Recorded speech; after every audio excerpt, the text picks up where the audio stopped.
Hello, friends and not yet friends. Welcome to another What I Ate Wednesday, the weekly show where I share all my vegan eats in a day. But not actually, since I already ate it, so you can't have any. But don't be jelly because you can make this stuff at home easy peasy.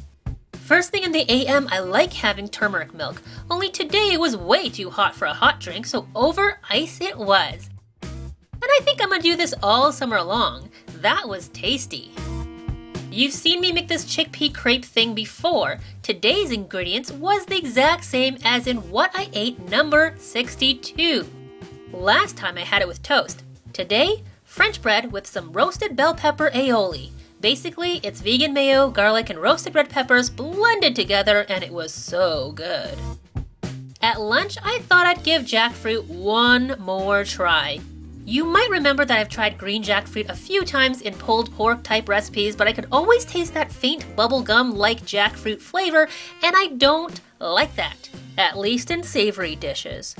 But a few of you asked for chicken salad or tuna salad type recipes, and jackfruit's texture seems perfect for those, so this experiment is for you. This time, I followed some of your tips that you left me in the comments and rinsed the jackfruit way more thoroughly than ever before. I removed the tough cores and the alien-looking seed pods. Ew, they're so creepy. Then I tasted after every rinse. After about 5 rinses, the jackfruit flavor was much more faint, but of course it was still there.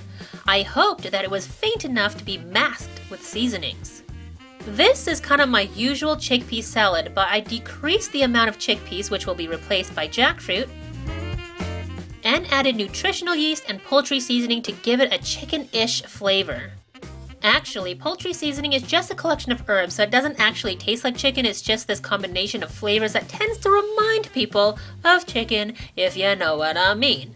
If I was making this a tuna-style salad, I would be adding some powdered nori or dulse flakes or something like that instead, and probably a little less nutritional yeast. Doesn't that look a lot like regular chicken salad? But how does it taste? Really good if I do say so myself. I really think that it tastes like chicken salad. But does it taste like jackfruit? I'm so happy to report that it does not taste like jackfruit at all. I fed it to my boyfriend who also doesn't like the flavor of green jackfruit and he couldn't taste it either. Victory is mine! So yeah, I had that in a sandwich and it was really tasty. I left the recipe link in the description below, so please let me know if you try this and tell me what you think. Also, let me know what you would add to make it even better. It was still friggin' hot in the afternoon, so I pulled some coconut ice cream that I've been experimenting with out of the freezer. This is literally just coconut cream whipped up, flavored with vanilla extract and sweetened with some icing sugar. I froze it in a bowl and it came out really well. Not icy at all and very creamy, very rich. Perfect with these fresh, ripe cherries. Delicious.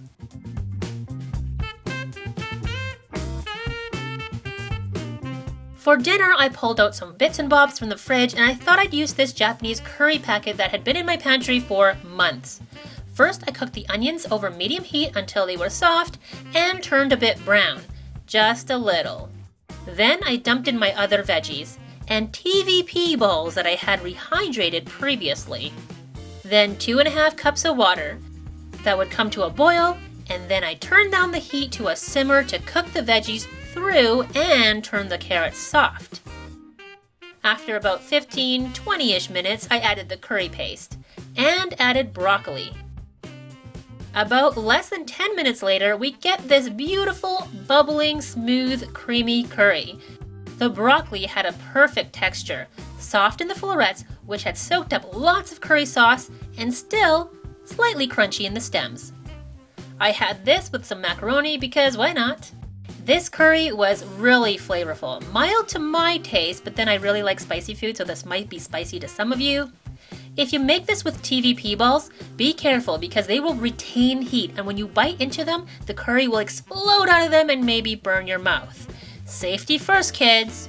Anyways, this was friggin' delicious, and that was my food day. How was yours? Let me know in the comments below. Thank you so much for watching this video. Please give it a thumbs up if you liked it and subscribe for more videos like this and gosh darn tasty vegan recipes each week. Bye for now.